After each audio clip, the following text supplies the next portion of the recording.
Welcome everyone to Zoom into Books this afternoon. Today we are going to be talking with Dr. Raymond Keller. He is one of the foremost ufologists in the world.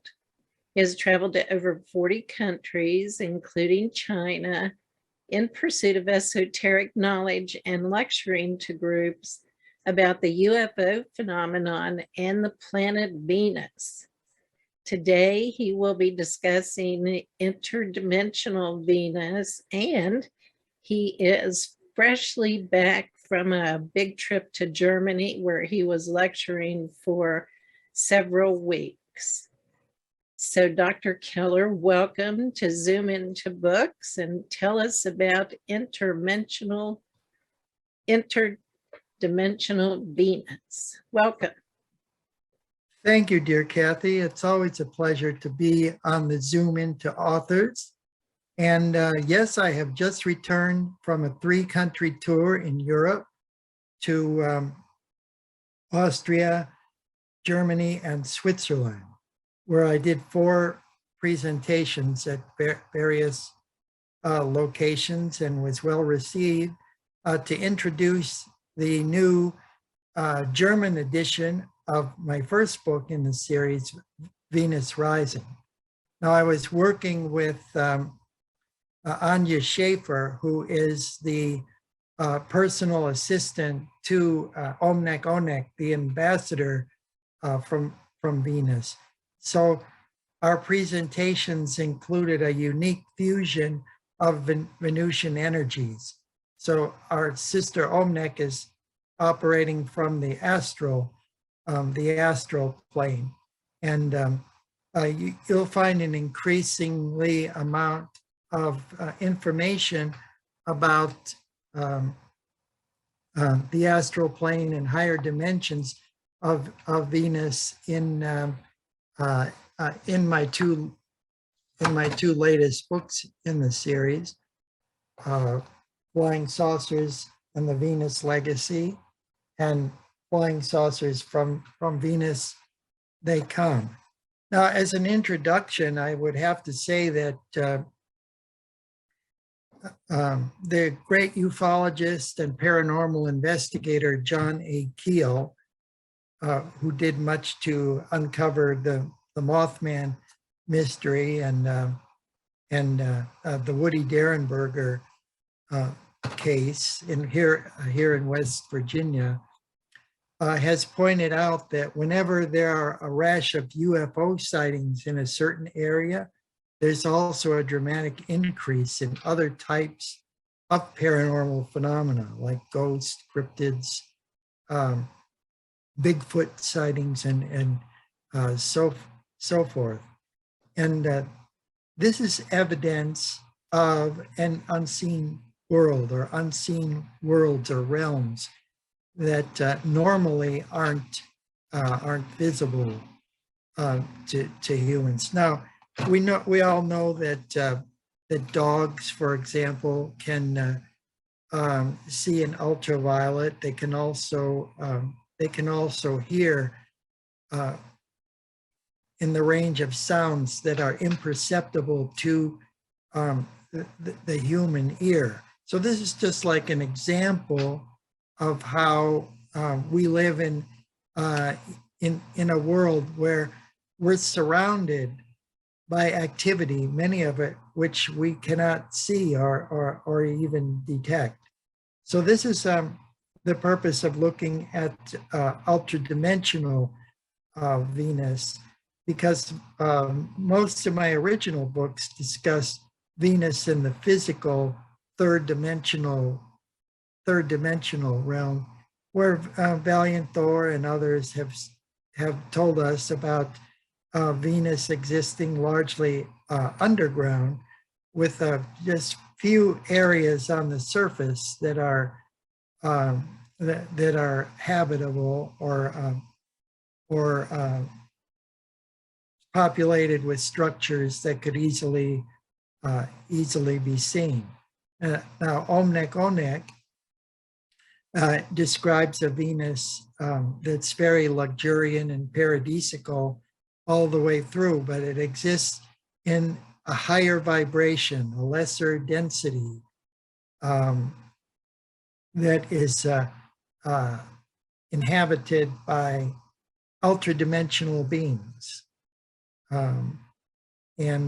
So this is what I explore a lot in the two recent Venus books.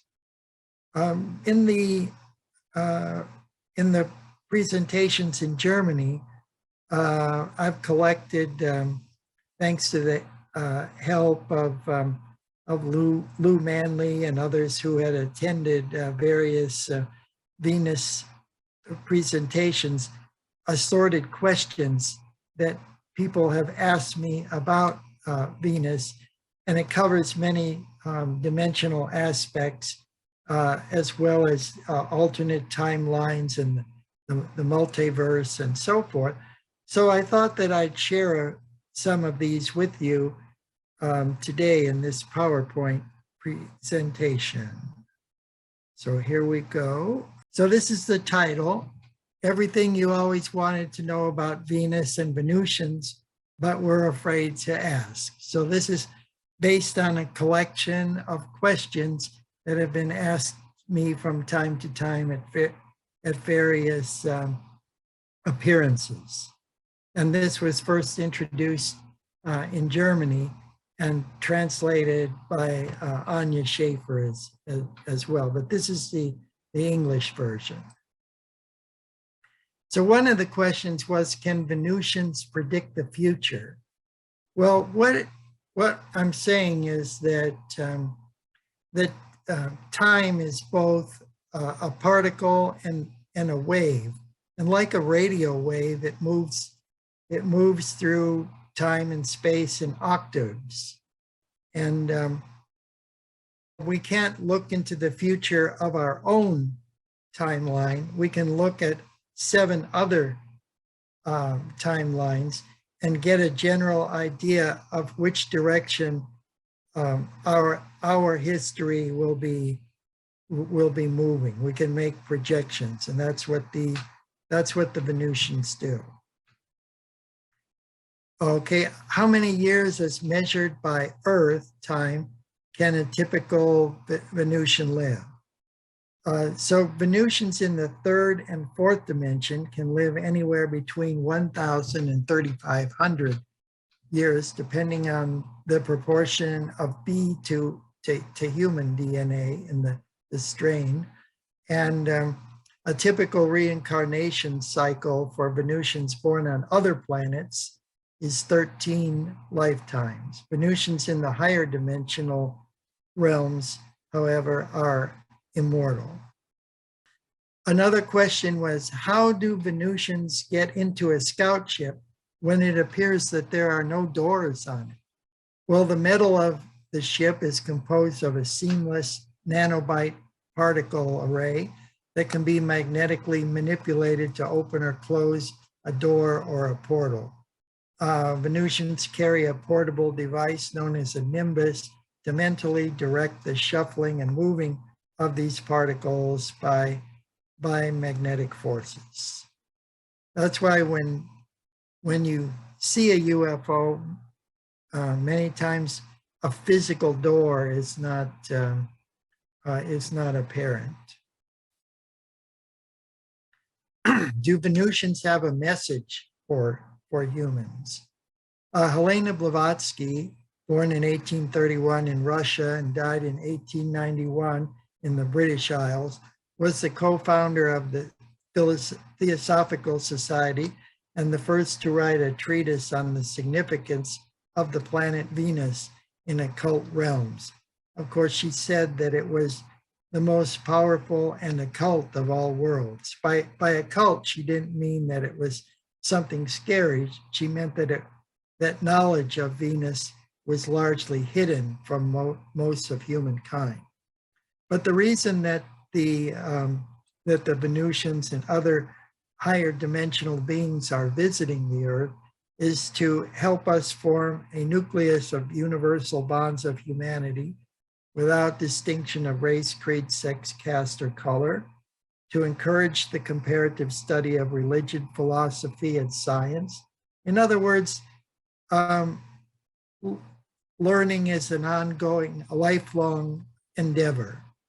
We should never lose our inquisitiveness and seek out new avenues of education and exploration, and to investigate the unexplained laws of nature and the powers that are latent within us. So by this, I'm referring to extrasensory powers that lie within us, but as types of, like a muscle, you might say, that hasn't been exercised or developed. But if we did do that, we would be much like the Venusians and other extraterrestrials, and we could manifest amazing powers of mental telepathy, clairvoyance, clairaudience, levitation, many other powers that are too numerous to even count. Helena Blavatsky thought there were about 22 of these powers that we had within us. And of course, all of these have been exhibited by Venusians and extraterrestrials from time to time. So why are the Venusians here on Earth? That's a big question that's frequently asked. Well, Venus is but one of 600 other member worlds in a galactic confederation of light. Many of our ancestors came originally to Earth from these confederation worlds for the purpose of establishing colonies here, well, such as Atlantis or Lemuria. The space people have been watching our progress and helping to guide our evolution ever since. Once we've developed our spiritual nature to such an extent that it surpasses our technological advancement, we of Earth will qualify to become a member of the Confederation and join with our brothers and sisters of other planets in their travel among the stars. Now, recently, the Space Agency Director of Israel made the statement that he knows for a fact that the United States and certain other political, socio-military powers on the Earth are in contact with this galactic confederation. And he said that even President Trump knew about it. And there were many articles about that. It came out around the same time in June of last year, when the announcement was made that the Congress had set up a committee to probe into the UAPs, unidentified aerial phenomena, that the Navy pilots and other military personnel were sighting and having close encounters with. So how long have Venusians been on Earth? They've lived among us, helping us behind the scenes in our cosmic evolution since the Stone Age. At the right is Inanna, the bee goddess of ancient Mesopotamia, the precursor to Ishtar, Isis, Aphrodite, and Venus. What's interesting about the connection with bees to Venus, which is intimately explored in the first book in the series, as well as some of the others, is that all of the mystics and ancient prophets have said that the Venusians brought the bees to Earth as a gift to humankind. And Nikola Tesla himself has identified the bees as the other sentient species that inhabits the planet Venus, these very large bees and so forth. And he wrote an article about that in 1926 in a magazine, I think it was Collier's.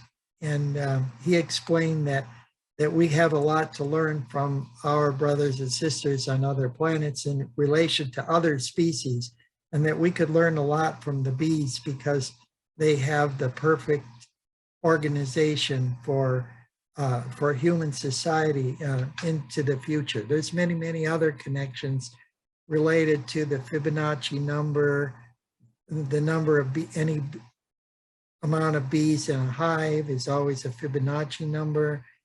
The spiral dance of the bees, the waggle dance of the bees, the crop circles with the grand spiral, and then the orbit of the Earth and Venus are always in a direct Fibonacci relationship. So for every number of rotations of Venus in the orbit around the sun, there's an exact number of the lesser Fibonacci number for the orbits of the Earth. They match exactly, and this is no mere coincidence. That's why when I see the grand spiral and crop circles and so forth, I immediately identify that as a calling card from the Venusians. So what can we as humans do to help the Venusians to get their message out?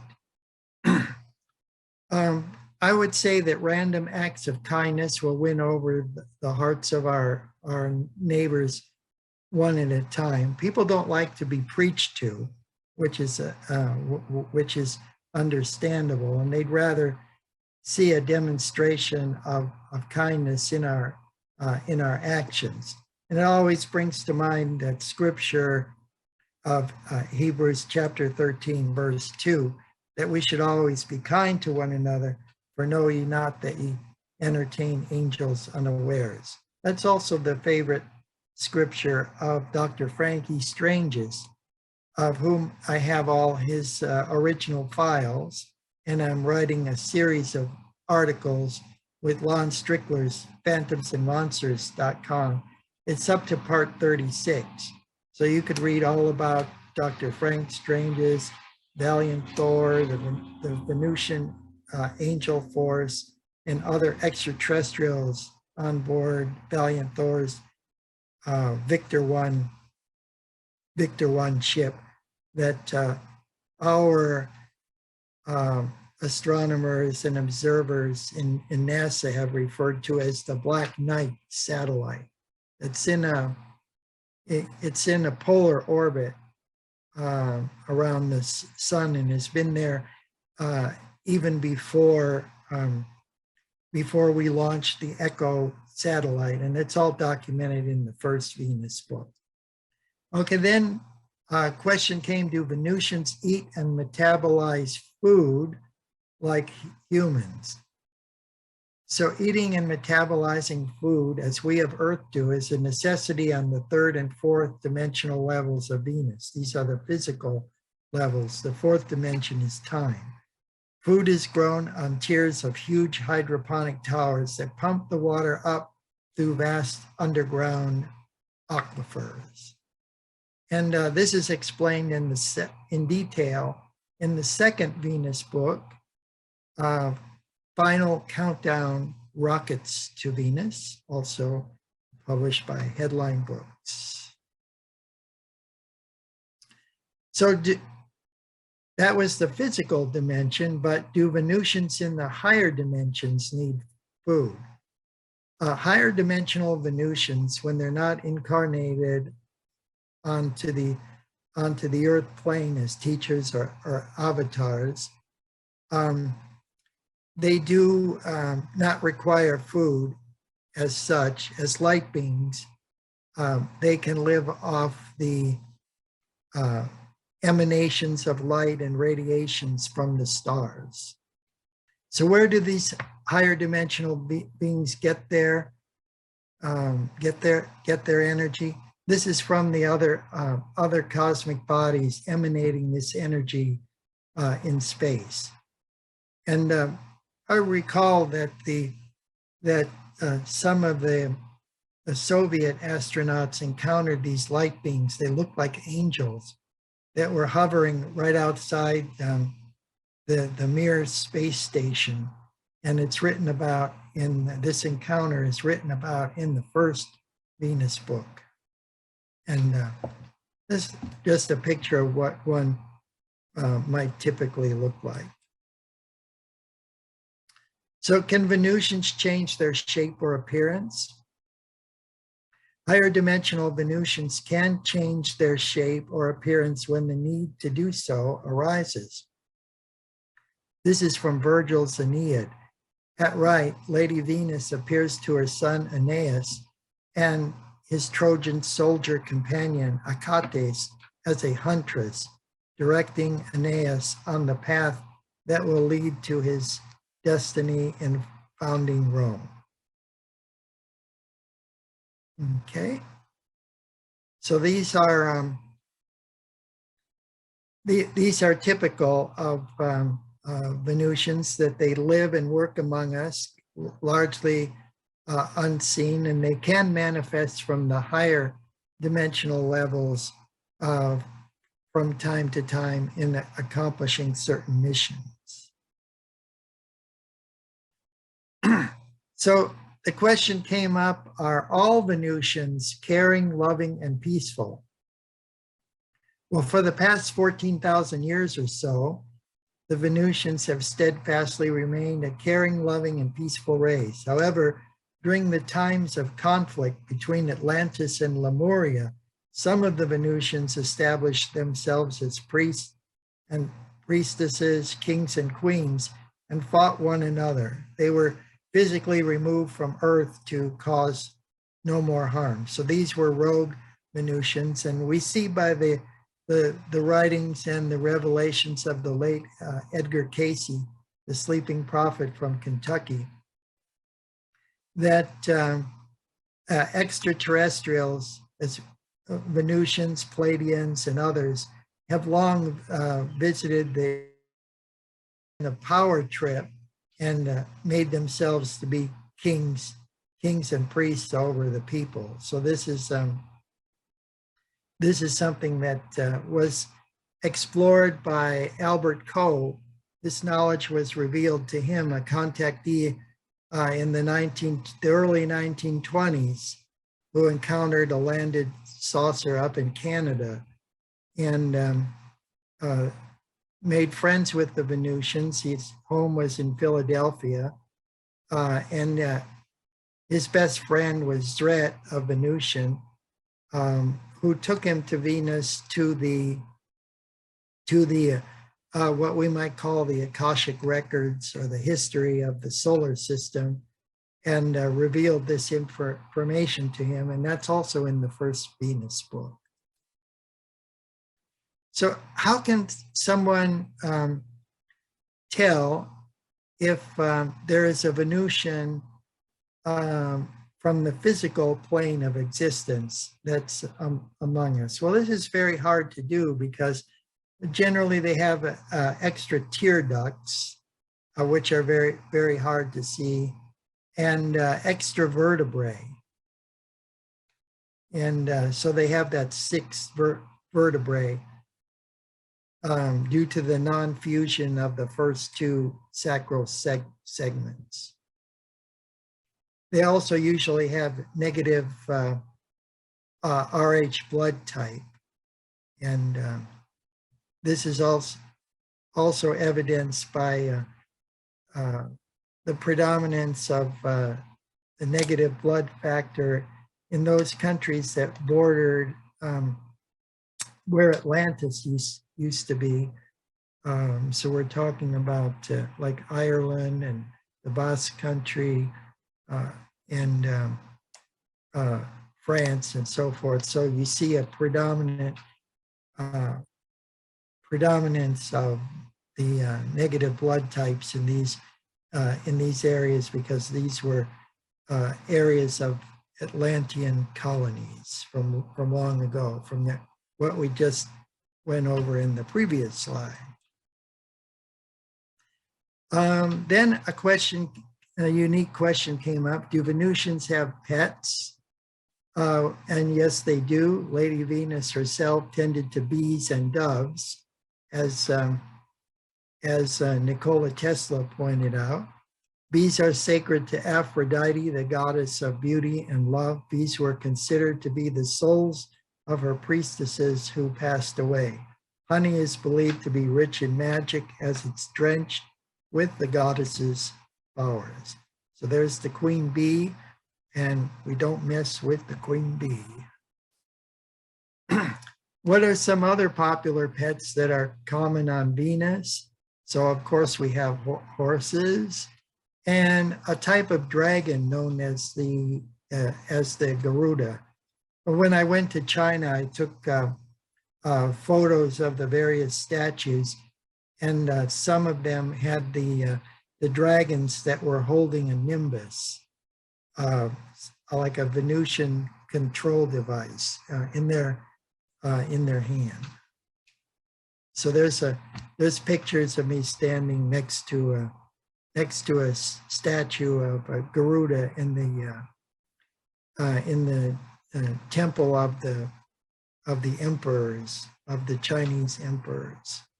Can Venusians see, hear, touch, and smell better than humans? Yes, their sensual abilities are heightened with the infusion of DNA from the ancient times on Venus, when the Norcan settlers were conquered by invaders from Aldebaran that converted them into a hybrid bee and human race.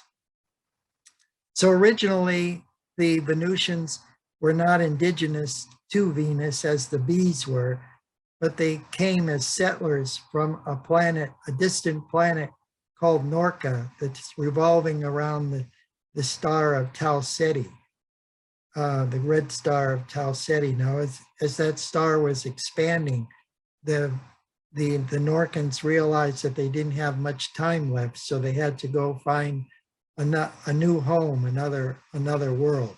So they came to our solar system, and this is all explained in the Venus books as well. Do Venusians have other senses other than those attributed to humans? Here's a list that some of them: bilocation, clairaudience, clairsentience, clairvoyance, levitation, mediumship, precognition, psychometry. That's where you could read about a device or an artifact and tell about where it came from and who was the last one to pick it up. Retrocognition, telekinesis, teleportation, telepathy, etc. So we had previously discussed that. And do Venusian bodies deteriorate like humans after so many years? Yes, they do, while passing through incarnations on the physical plane. They agreed to accept living under Earth's planetary conditions in order to more fully integrate with human society.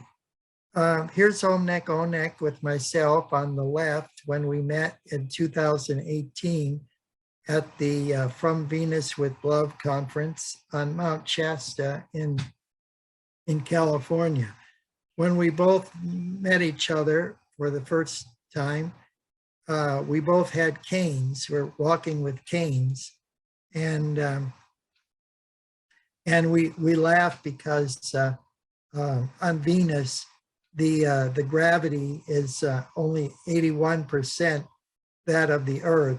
So living on the Earth plane results in a lot of pressure and problems with bones. So that was the story there. So there are many questions in here, and I do present these at various. I do present these at various conventions and conferences, and I also answer questions from the audience about Venus and Venusians, and anything else about UFOs and extraterrestrials. So I hope that you enjoyed this presentation today, and thank you for watching. Thank you, Raymond. That was a wealth of information. Please tell people how they can get in touch with you. Yes, you can write to me at rkeller, number 1, just the number 1, rkeller1 at mix, that's MIX, .wvu, West Virginia University, .edu. rkeller1 at mix.wvu and I'll be happy to answer as many emails as I can. As you know, I'm headed to Mount Shasta in California to be there with Laura Eisenhower for the conference titled "Look to Venus: Morning Star Revelations." So I won't be back until after the 13th of this month, but I will make every effort I can to reply to any correspondence that I get. And of course, you can always reach me through Headline Books as well. That's right. So thank you so much for coming on Zoom into Books, Raymond. It's always very interesting to learn what you're doing next. Raymond will also be a featured author at the Preston County Buckwheat Festival coming up the end of September. We're looking forward to our in-person fall events, that's for sure. And Raymond, we wish you safe travels and hope you will come back after your trip to Mount Shasta. And we also would like to hear about your trip to Germany. So stay safe. And we want to thank everyone for joining us on Facebook today. Please check out the Zoom into Books YouTube channel. You can see Ray's other Zoom into Books presentations and meet all the authors. We have almost 200 videos now on our YouTube channel. So thank you, everyone, and we hope to see you soon. Thank you, Kathy. And I just want to say that I look forward to being with you and the other headline book authors at the Buckwheat Festival and sharing this information with my fellow mountaineers. Absolutely. Thank you, everyone. Goodbye for now. Thank you.